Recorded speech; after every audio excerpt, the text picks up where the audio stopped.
When Ron went to see Noah's Ark in 1977, he realized there was nothing he could do at that point in time. So it's as if God had impressed him with and placed a burden on his heart to find the crossing site and where the Exodus took place. So that's when he rented an airplane in Eilat. And from this airplane, he flew up and down the shore of the Gulf of Aqaba to see if he could find a wadi that would allow the Israelites to come across. So as he flew up and down, he saw this huge beach, which was Nuweiba. And what he did after that was, when they flew back, they drove down and began to dive. Now, it was a miracle that they were allowed to do that, because God had this happen exactly when Israel was in control of the Sinai Peninsula. They could have never done this if it was under Egyptian control, so that's the first miracle, in my opinion. In later years, a couple of years later, Ron took Rennie Norbergen with him to the beach to show him. And Rennie wrote about it in his book here that you can see. And he told Mr. Norbergen that he believed it was Jebel El Lawz. So when he looked at the flight maps that he was able to get, he saw an area that appeared to be enclosed in the rim of an ancient volcano. And to the best of his figures, he came up with an area of about 5,000 square acres. And he knew that would certainly be large enough to be the camp of the Israelites. Ron had applied for a visa to get into Saudi Arabia for 4 years. He tried hard. He wrote to the embassy, and it was impossible to get a visa in. So he had arranged for him and Ronnie and Danny to slip across the border. And when they did that, they were able to pick a taxi who drove them out so far, and then they got another ride, and they made it right to the mountain. And it was the Bedouin who said, "Oh, Jebel Musa Henna." And they knew they were in the right place. And what Ron saw on that first trip, there were no fences back then. There was nobody living there. And he was able to drive actually into the Holy Precinct area. They just drove right in and around, and he saw everything. He saw what looked like an altar to him. He saw a lot of stuff that day, but then they had to leave. They were run out. When they came out, they were run out of the area. And so as they got back to the border, they thought everything was going to be okay. They were just going to slip across the border. And if they were caught, what Ron had found out was that if you're caught illegally in there, they will just kick you out of the country. But it didn't happen because someone had reported them to the embassy in Washington, D.C. as being Israeli spies. Now, I'm not going to reveal the name of that person because he's not here to defend himself. So, and it's really irrelevant, because in the end, it worked out to God's glory, because Ron was able to go on TV, and national TV, and tell the world what he saw out there, and even quote Bible scriptures. Now, while he was arrested, it was not an easy experience for him, but he said they had some nice people there. One of them especially, whose name was Ali. He was a very kind man. They were in a place called Hagel, which is a city just south of the Jordanian border, right on the coast. And they were arrested by the Coast Guard, and they were held there. And due to the nature of what they were charged with, they were treated kind of rough at first. But when they got there, there had been a lot of sickness. And Ron investigated and found out that what was going on was probably yellow fever, because several men had died, and the whole area was infested with mosquitoes. So Ron asked them to get him a lot of olive oil, and he wrote out prescriptions. When he told them he was an anesthetist, they didn't understand that. And finally he told them he was a sleep doctor, and they understood that he put people to sleep for surgery. So they accepted his prescriptions. He wrote a prescription for antibiotics. They brought it back. Everyone began taking them. They killed all of the mosquitoes. They put it in their toilet. They put it in the standing water. And from that time on, everyone got well. So that had gotten them into the good graces of the Saudis. And I think that was the first real miracle that helped both them and the Saudis. Now, another interesting story is three Saudi investigators came to Ron, and they were pounding him. Why do you think Musa would have brought the people to here? There's nothing here. Show us your evidence. And they put him in a helicopter, only Ron and these three men. And they said, you show us where you think the crossing took place. And Ron took them. He could see across the Gulf, he could see Nuweiba. So what he did is he pointed them down to a place to land right on the beach opposite Nuweiba.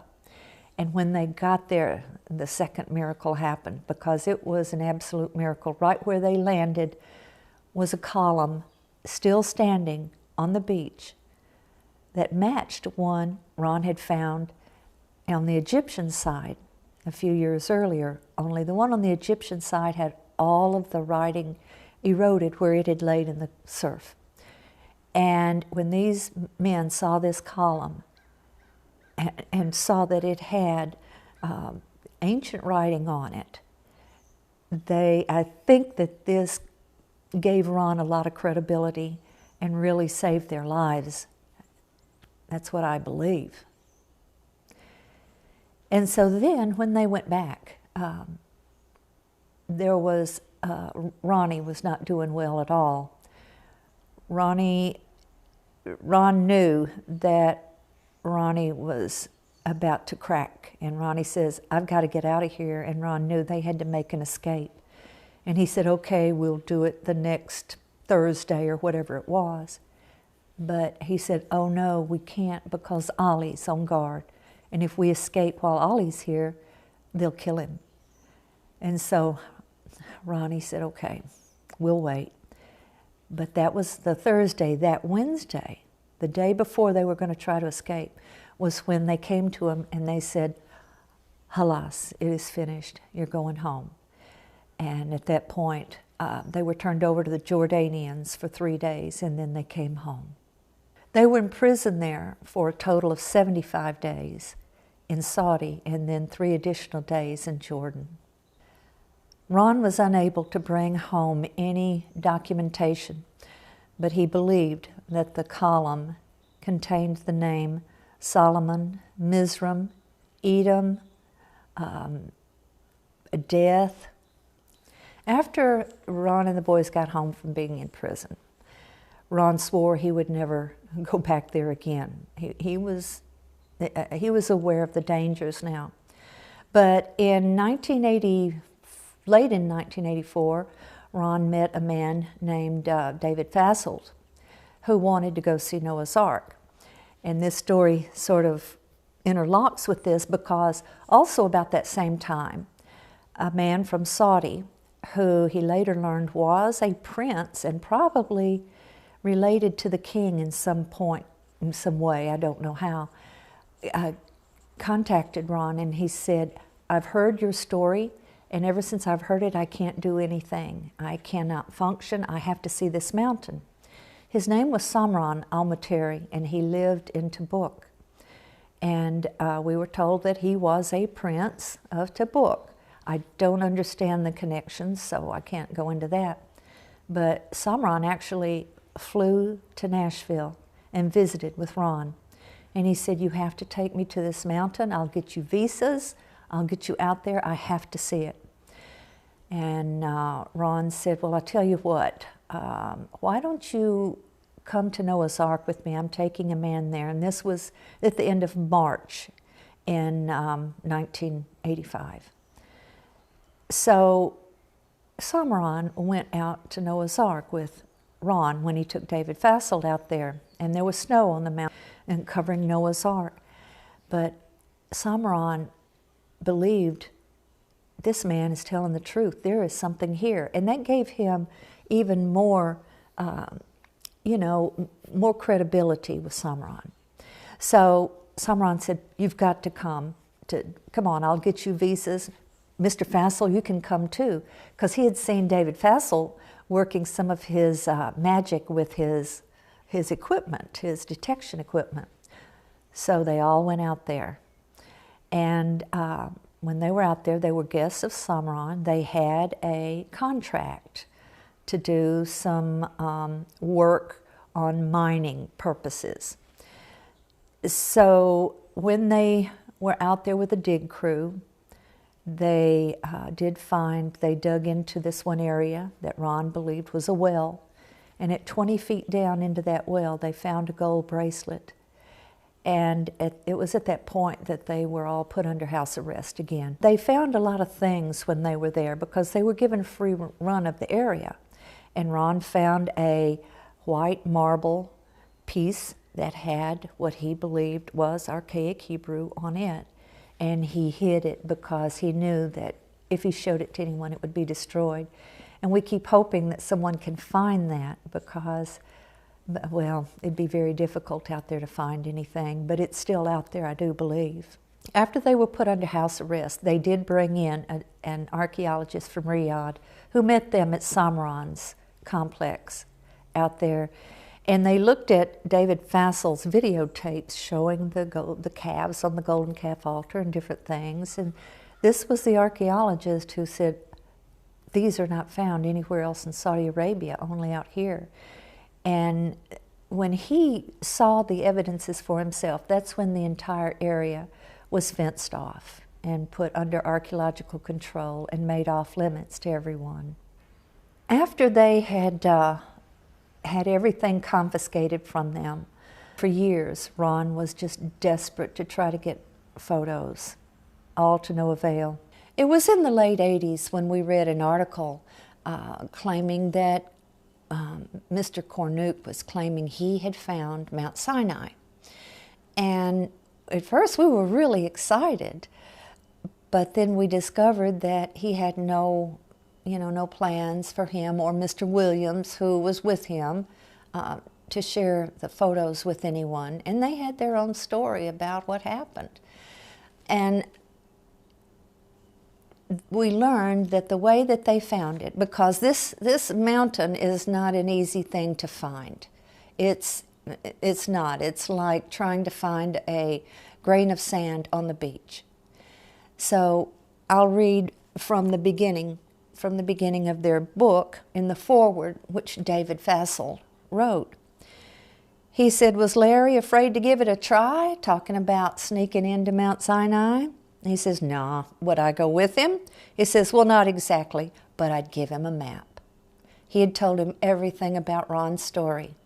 And so in the books that followed, their story also includes episodes where they claim they told people they were doctors. And so all Ron could do was pray about it, and he kept trying to contact Samran and see it, because Samran had claimed that he could get the photos and videos and get it to us. He was asking large amounts of money, more than we would ever see in our lifetime. And then finally, there was a time when we went to Nuweiba. This was in January of 1992. When we were in Nuweiba, I had brought a map with me to Saudi Arabia. I don't know why. This was not something Ron and I talked about, but I had put 3 copies in my luggage, mainly because we had just bought a fax machine and I could make copies with it. So I had those in my purse, and we're out at Nuweiba, and Samran speaks English, but his wives do not. So we would have Ahmed Sami, who was the man who worked at the desk in Nuweiba at our hotel. He would try to call for us, and then he would interpret to the wives, since they couldn't speak English, because Samran was never there. Finally, when Ahmed Sami figured something was going on here, he said, "Tell me about this, maybe I can help you." So, and we just called him Sammy. And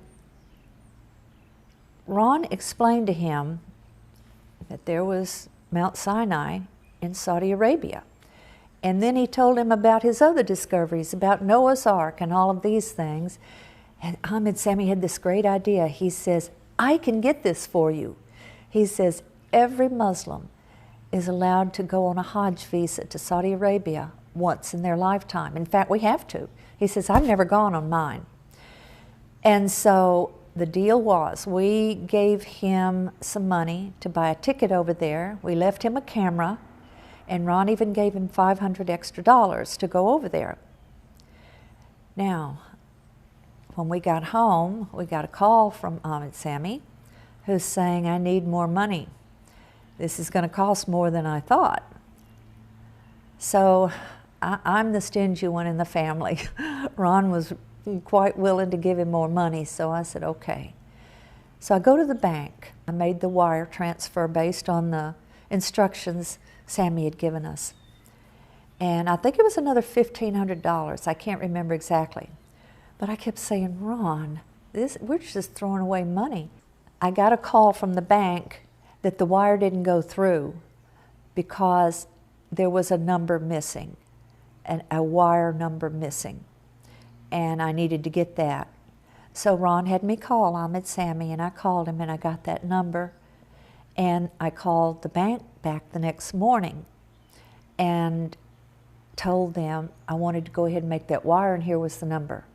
And they told me, well, you're going to have to come in. We can't do bank wire transfers over the phone. So I went down to the bank and I gave them the information, and when I got home, we got the call that they couldn't make the wire because their wire system was down for the afternoon. That would be the next morning. Well, what happened right after that was a miracle. Ron got a phone call from a girl who said that she didn't know what this was about, but her brother had called her and said, find this man named Ron Wyatt and give him my number and tell him to call me. And when I looked at Ron's face, he turned white as a sheet while he was on that phone. And I said, what? I didn't know if someone had died or what. And he said, I don't know. And he immediately called this number in Saudi Arabia. And this man answered, and his name was Jim Caldwell. The Caldwells were a family who were living and working in Saudi Arabia near Riyadh. He worked for Aramco. And so they had to go out of the country every so often to keep their tax status with the United States. So in their trip that they had to take to leave the kingdom, they came into Egypt.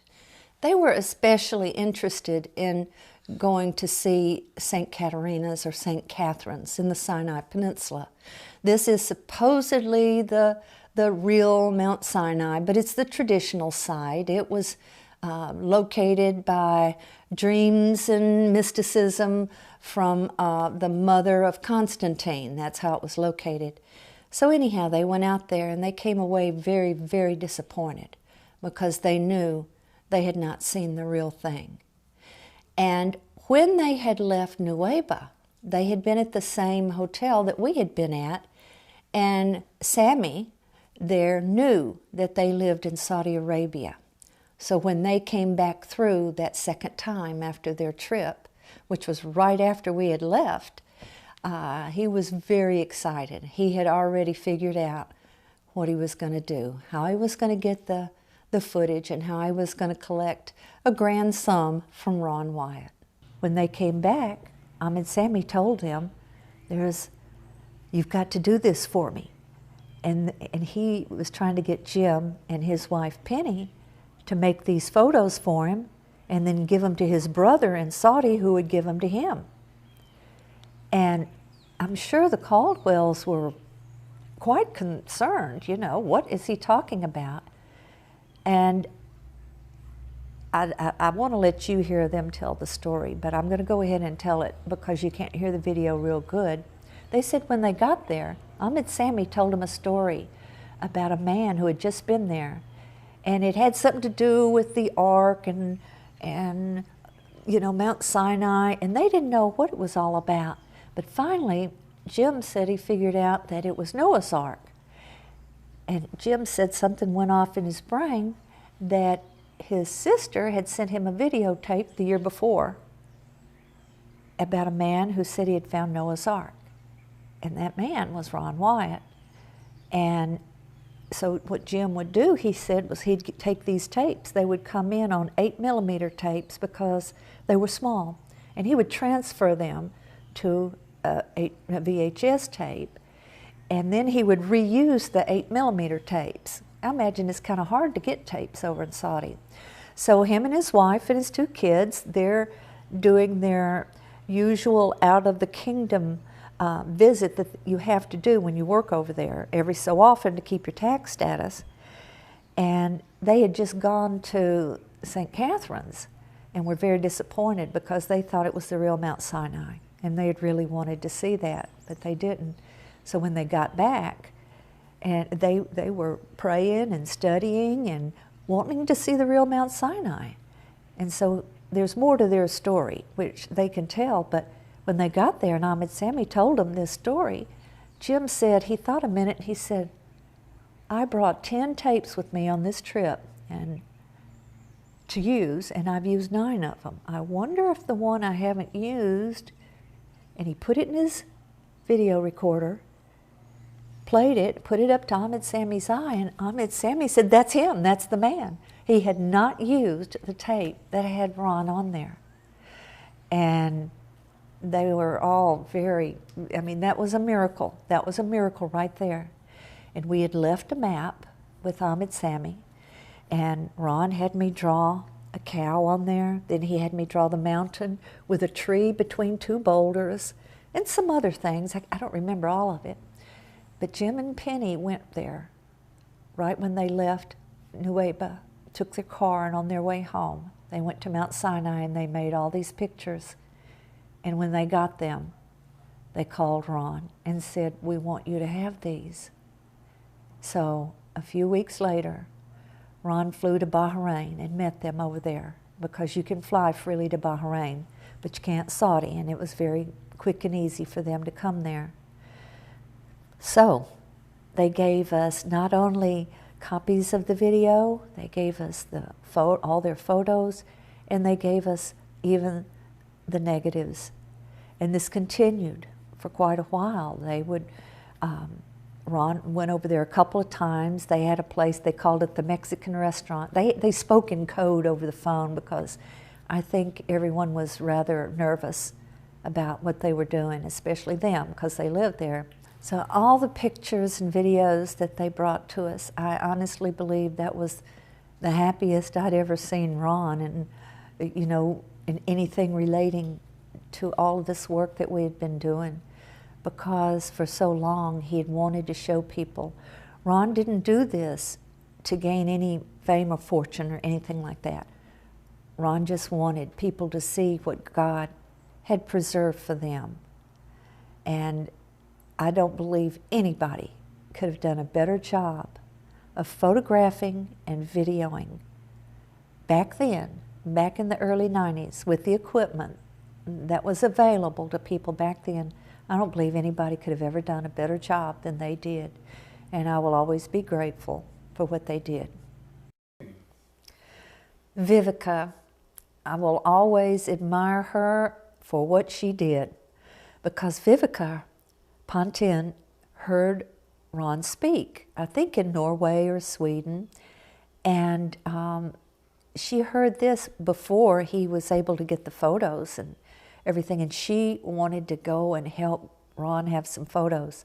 So that girl, she was single, and she got a job at a hospital in Tabuk, and I don't know how she did it, but she recruited lots of people to take her out to the mountain.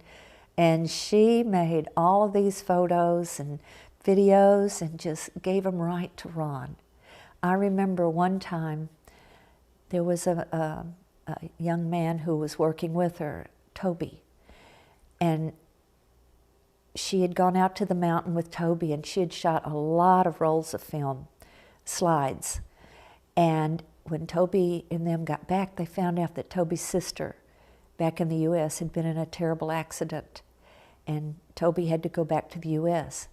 So Vivica gave Toby all of these rolls of film, and when Toby got back to the U.S., we arranged, and I took my mama, and she and I, we drove up to Kentucky and met with him, and he gave us all the film and everything, and they were magnificent. They were the first pictures that we had up close of the altar of Moses in the Holy Precinct area. Vivica was amazing. She went diving. She got some amazing footage while she was diving of what looked to be chariot parts. She said she didn't even see them at the time. What she would do is she would just film. Ron had met her in Cairo and taken her a underwater camera. And so she was just diving and filming and did an incredible job. And so we have what Vivica did. She just gave us everything. And she wanted no credit for anything. She was of the same heart, still is, of the same heart that Ron was. She just wanted people to make it to heaven. We had a man come to visit us from Sweden by the name of Rory. And we got to know him, and he told us about his friend Leonard. And so Leonard was very interested in the discoveries, and he was a highly educated man. He was a geneticist at the Karolinska Institute in Stockholm. And so Leonard came to visit us a few times, and he drew up a contract with Ron. He wanted to write a book about all these discoveries with Ron. Ron was going to be co-author. And so Leonard came, and he even came to visit Ron when he was sick and dying, but they never got the book written. So after Ron died, Leonard came to see me. I think it was in October of '99. He came, and he wanted to write the book. And he said he would, he needed to be the only person on the cover because of his credibility. I was still grieving Ron very much, and so he drew up a contract. It was a strange contract. It was in two parts. One part of it was the contract to write the book. The other part of it was the contract that he could use the pictures. So I gave him all of my research. We went downstairs where all the books are, and I gave him all the research, and then he went back to Sweden and he wrote the book. And he sent me 2 or 3 different manuscripts, because I had the right of refusal. I got to check it and everything. And it was an excellent book, and it was all about Ron's work. But the only place in there where it told was one little paragraph that said this is based on, you know, the research and discoveries and field work of Ron Wyatt. And anyhow, Ron had taken him diving a couple times and showed him everything. And after the book came out, I no longer heard from Leonard anymore, even though I was supposed to receive 50% of the proceeds. So anyhow, he became pretty well known as a writer for writing all of that, and people think that it was the research of Leonard Moeller, but it was not. It was the work of God through Ron Wyatt, and people need to know that. No matter how many degrees you have, no matter how intelligent you are, without God, you cannot do anything. I mean, you can do something to impress man, but you can't impress God. And so it's rather sad that Ron told me that day when we were talking about this. He said, when I'm gone. This was right before we went out the door to take him to the hospital where he died. He said, when I'm gone, everyone will be jockeying for position. I was, you know, my mind was elsewhere. I did not know what he meant, but I never forgot what he said. And so the whole story of these things needs to be known. There's a lot of people who did a lot of wonderful things, but God is supposed to have the glory because He did these things. He preserved these things for this time in history. Ron had said many times in his meetings in different places, and to me and to other people, that it was very important that people know that he made the discoveries, because that was the only way people would know that God did it. Because Ron gave God all the credit. Ron knew he didn't do this on his own. He knew that no human being contained the wisdom to find the things that God had hidden from humanity all of these years, and find these things all in such a short period of time. Ron didn't want the credit. It was something, well, for example, I used to think about Moses. Moses had to write the first 5 books of the Bible. He had to write about himself. And one of the things that it says about Moses is that he was one of the most humble men above all. Now, he had to write that about himself, but he was impressed by God to write it. Think about everything that a person who's doing the work of God has to do. And it, you know, in order for God to receive the glory and the credit of such a magnificent thing as this, it has to be stated that God used this person to do it. He used a person who was faithful, a person who had no ulterior motive, who had no want or desire for fame or fortune. And Ron did not have that. He just flat didn't. And this is all part of God's glory, not of man's.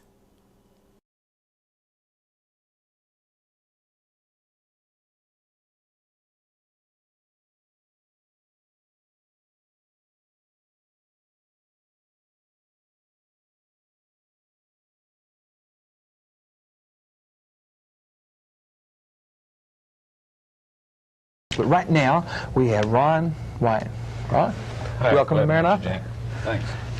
Thanks. Glad you're here. Yes. Now, you've been on, I say, Good Morning America, and what are some of the other programs? CBS Morning News. Morning News. I mean, a lot of people wanted to hear what happened to you. You and your sons were doing work in Saudi Arabia, right? Yes, right. And tell us a little bit about what happened. Well, we, to investigate a mountain that our research indicated was the real Mount Sinai, where the law was given, the Ten Commandments. And we were proceeding to do this in what we felt was an orderly manner. And we apparently got close to some missiles that were either being transported to the area or set up in the area. At least this is what the State Department said. And when we got ready to exit the country, at customs they arrested us. Okay, now who arrested you? The Coast Guard is in charge of customs, and they were the ones that arrested us. Okay, now when they arrested you, where did they take you? They took us down to their Coast Guard headquarters, and we met some people there that were quite friendly at first, but we found that they weren't all this friendly. We went through some 3 different periods of interrogation, and the first was by this Coast Guard group. They had a general there that was commanding this, and he interviewed us or interrogated us through an interpreter. And I've never yet been quite convinced that the interpreter told him What you were saying. Right, yes. But anyway, after that, then we were interrogated by the General Investigating Office that was in charge of that area. I think their office is in Tobuk. And then after that, they sent some people out from the ministry. This is the kings from Riyadh, you know, the seat of the government, and had a few questions for us too. And during this time, of course, they kept us separated so we couldn't get our stories together or whatever. Right. Now, But, how long were you held? 78 days total. And what did it feel like? I mean, did you feel like you were going to be in there forever? Well, there were times when it looked that way, right? In my archaeological research, I always pray about whether I should go, you know, on a trip and if I will be successful before I go. And I asked for a little sign, you know. This is the only way I have of communicating with God. He doesn't speak to me, you know, like he did to Abraham, some of those folks. But anyway, I was assured that, you know, we would find the mountain and that we would get back safely, my sons and I. So when I wasn't being harassed too severely, I could, you know, be at peace with this in mind. But there were a few times, you know, when this didn't seem too likely that we would get out. Now, who got you out? How did you get out? Well, they didn't tell us a whole lot. We were held incommunicado. They declined allowing us to talk with a representative of our government, which international law requires that they do. And so we were pretty much in the dark. They would, after the preliminary or the main interrogation, periodically they would take one or the other of us up to this head honcho's office and ask us a few more questions. And I think they were getting these questions from their archaeology department. They were seeing if we really were archaeologists or if we were Israeli spies, which is what they accused us of being. So you were getting ready to leave the country when they stopped you, right? Were you like going, get ready to get on your plane? Going through Well, customs or we had come into Jordan and into Amman and then flown down to Aqaba, and this is about 10 miles from the Saudi Arabian border. So we went through at that point, and we were exiting at that point until this event. I see.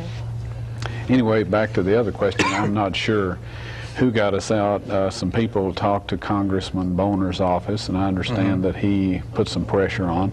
I met him down to the airport the other day and thanked him in person. Yeah. And there was some congressmen and senators from Kentucky. I have some relatives there. And some friends, James Irwin, one of the astronauts. We had discussed archaeology quite a bit and were planning to do some things together. He was aware that we were over there, and unofficially he had some people in some other governments put a little pressure on, and so something worked. One day they came to us and said, "You're going home today." I see. That was some ordeal, I tell you. Yeah. Well, what'd you find over there? Well, in Numbers 24:4, for the people in the audience that are Bible scholars, it says that Moses rose up early in the morning and set up 12 pillars of stone and erected an altar. All right, we felt that this would still be there because people in that part of the country, the Bedouins and a lot of these people, their agreements, instead of being on paper, they set up these little things of stone, which apparently they have some means of interpreting what these little stacks of stones mean. And so all these things are left alone. They're not necessarily sacred, but they are just things that, you know, people do not bother. We felt that there was a high likelihood that those stones would still be there, and so we found those. And they appeared to be intact. There had been some sand blown in over up partway on the north end of the altar and some of the stones on that end. And one of the stones had been tipped over against another, but there's 12 stones sitting there in a half circle in the altar right in the mouth of it. And this is facing east because God was quite particular that his people did not worship the rising sun, and that their backs were to that. And that was quite a thrill to see that. And how long have you been doing archaeology?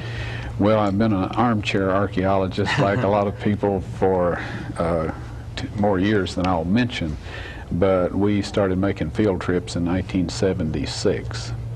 And so we have averaged probably 2 to 3 trips a year since that time. Oh, I see. And as far as the funding and things like this, do you just finance yourself, or is there a group maybe that donations or anything like that? Well, we pretty well finance ourselves. I'm a nurse anesthetist, and we make a fairly good salary. You're a what? A nurse anesthetist. I put people to sleep for surgery. I see. Okay. Right. And so I just save my own money mostly. There have been some people that have helped, and we, appreciate that. And so basically what we do, we work, and when we get some money ahead, then we go on a trip. And it's always quite a thrill to me. I freelance. Primarily I work at Nashville Memorial Hospital out in Madison on Due West. But I do freelance, some at Baptist Hospital and other hospitals. And so people start calling me, and I start getting all kinds of work. Something tells me that it's about time for another trip. The Lord lets you know. That's the way it always that. works out, yeah.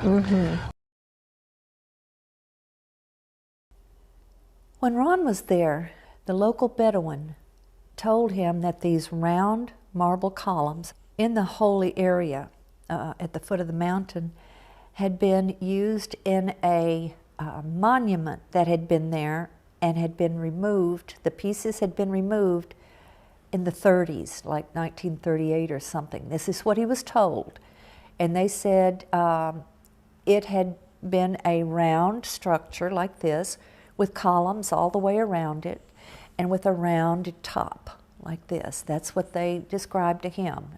And that's really all he knows about this, except I think they said it was built by Suleiman the Great, only they said Solomon the Great, which led Ron to believe that the story probably had a lot of credibility, because the column, he was certain that he had found, that they had seen on the beach, that column had the name of Solomon on it, and that this one had the name of Solomon.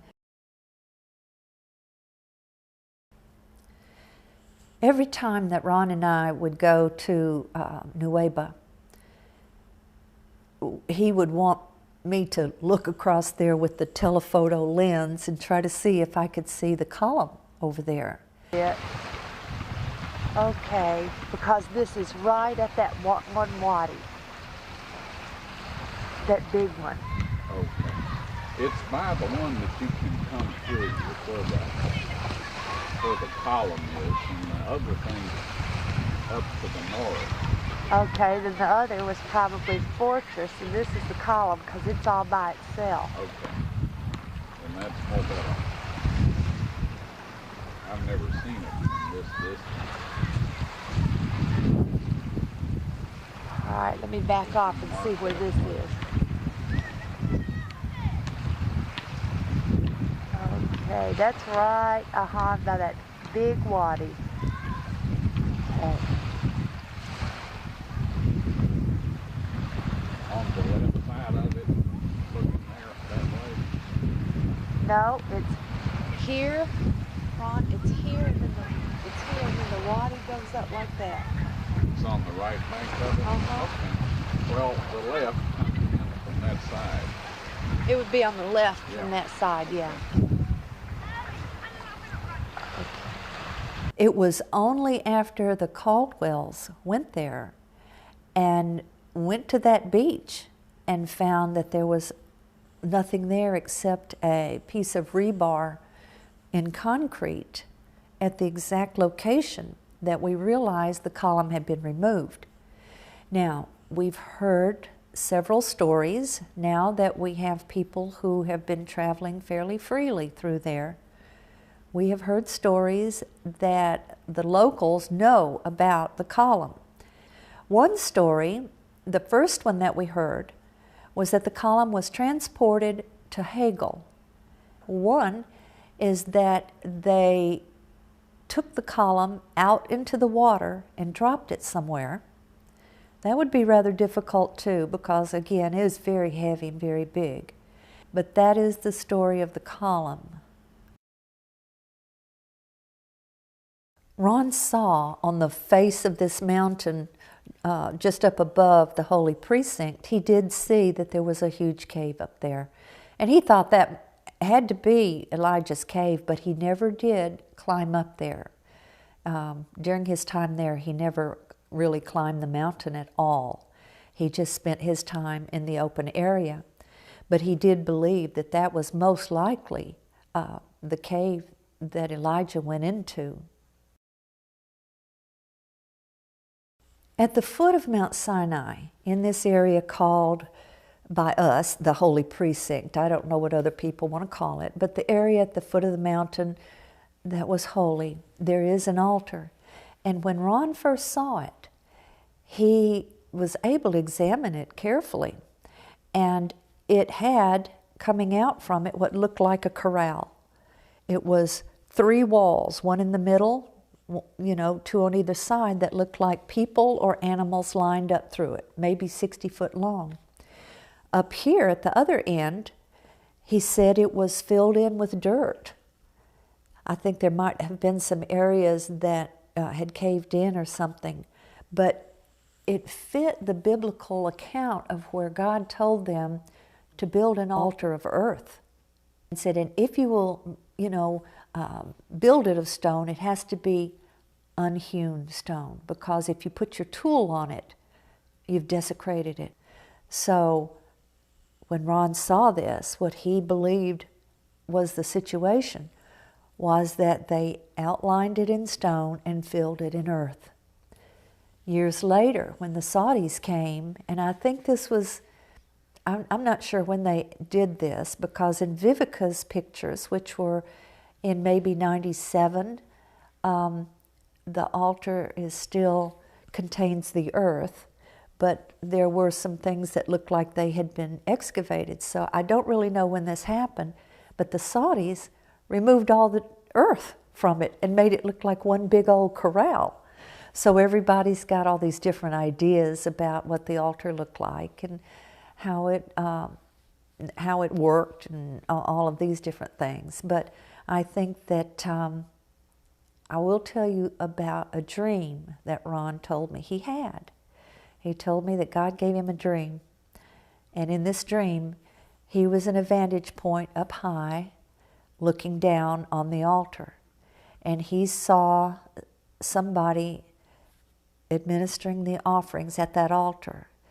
And he said, I didn't know if it was Moses or Aaron, but he described them as being bald-headed right here, and that the altar, they were working on the long altar.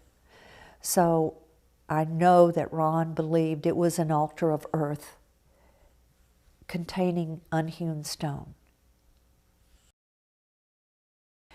Well, the first time that Ron went and met with the Caldwells, they videoed their interchange with each other, and in that video, Ron told them where Rephidim was. Anyway, if you can come into Rephidim, which is almost directly west, you were in the area to the north and to the south and over to the east where the cows and stuff like that and those dwellings are scattered around in that area. But right over the back of the mountain and down below is Rephidim. And I don't know whether they, have posted people to watch from that side or not. He said it's on the other side of the mountain.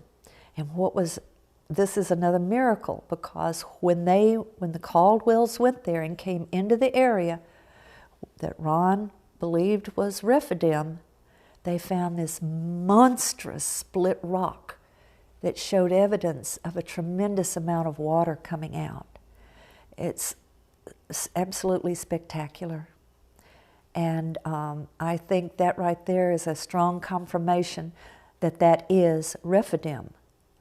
That, because Ron's reasoning was, and of course God helped him with his thoughts. Ron didn't figure this out. I'm sure that God told him, when they call it the rock of Horeb in the Bible, it's the same mountain. And it just made sense that it would be on the other side of the mountain. And because that mountain continues like this, the only place that it could be at on the other side of this particular mountain would be on the other side. It couldn't be over here because this mountain continues so far. It couldn't be up here because this mountain continues so far. So I believe that that is one location in the Exodus story that is, aside from the mountain being Mount Sinai, that is, there could be really no stronger confirmation than that.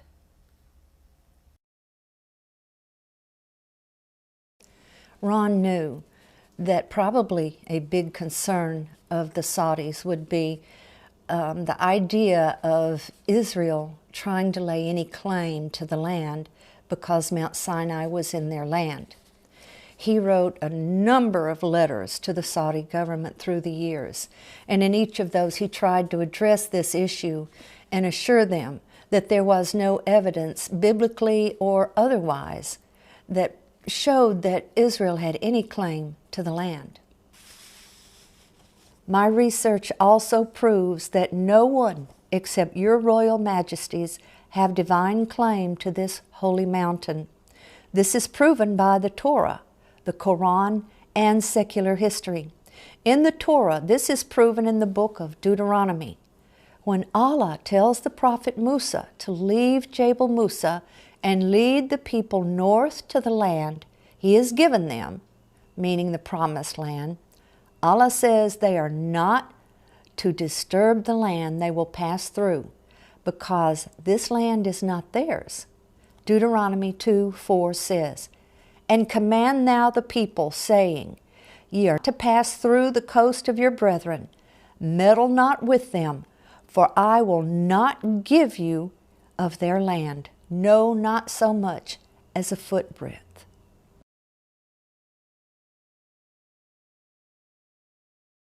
Yes, God protected Ron, and sometimes he gave him what he needed right before he needed it. And an example of this is in 1985, in April, when he was in Saudi Arabia with David Fassold.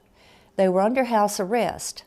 Now, I think Mr. Fassold had more freedom than Ron did, due to Ron having been in prison before, so Ron was confined to one room, and all he had was a TV to watch.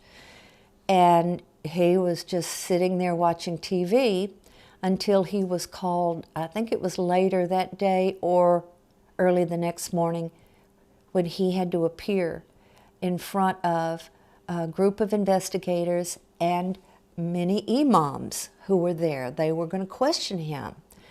And, the questions were, why would Allah do this and do that? And Ron said something came to his mind. He remembered that he had seen something on TV either that morning or the day before. And on this program, there was an imam on there who said, there is no greater sin than hiding something that a prophet has said, to give credit to the prophet. Now, I can't quote this, but I can find it and put it on the screen exactly what it says. And when Ron said that, he looked at these imams and he says, "Was not Musa a prophet of Allah?"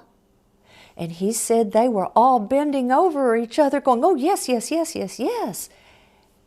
And at that point, everyone just stared at him because the interpreters had not interpreted his words. They had heard what he said in their language.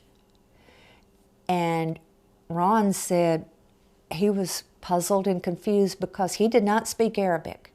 And later, when he talked to someone, and I don't know who at this moment, he said, "Is it possible I could have heard this in English on the television?" And they said, "No, it is punishable by death to read the Quran in English." So what happened at that event was God let Ron hear something that was needful for him at that time, and he heard it before the event took place in his own language. And when he spoke his reply, those people who spoke Arabic understood what he was saying. And Ron said for the first time he understood what speaking in tongues must be like. He said, I must have been speaking in tongues and hearing in tongues, but he said, I wasn't aware of it, but the results were incredible. So yes, God has worked many miracles for Ron through the years. Well, let me ask you, why are you into this, Ron? Okay, thank you, Gene. During the last centuries of the Christian era, most people, if they didn't get run over by a truck or something, had a lifetime to develop a relationship with God. Okay, it's my feeling from studying the Bible that we are in a rehabilitation program, and if we cooperate with God, He will work on our characters and make us fit to live in a sinless universe. All right, so I do believe now that we're living in the last generation, and I don't have time to go into the reasons why, but many other people agree with this idea. And so I feel that now everybody, all ages, are going to have to learn to walk with God now. They don't have a lifetime. And we have a lot of people, honest people, that don't go to churches. We have a lot of honest people in churches. We have a lot of honest people even in Saudi Arabia. And these people over there are not allowed to hear any of this, you know, about the Bible in our sense of the word. So I believe that God has preserved little time capsules of information from Old Testament times, and that these are in caves, they're under the sea, they are in the pyramids and different places, and that at this time He's going to bring them out, and He wants a particular story told with these. If there's anything I've been impressed about, it's that you cannot find any of these major items without you go to God and allow Him to help you get the story straight that He wants told with them. And so anyway, this is the motivation behind this. I see, and at this time He's going to reveal these pieces to give us physical evidence. Right, yes. On top of everything else. Right. A lot of people say that doesn't demonstrate a lot of faith, but if you're facing a machine gun or something like this, and you know, and somebody, things are a little bit different. It takes a little different faith there than it does to get up in church and testify and tell how much faith you've got. Absolutely. And I think that a lot of people will be very surprised when their faith is put to a test if they, you know, if they don't have the real faith. And so I believe that God, in His care for His children here, has designed this so that we can hear with our ears, we can see with our eyes, and we can feel with our hands, and that we can really have faith and confidence in Him and the plans He has for us.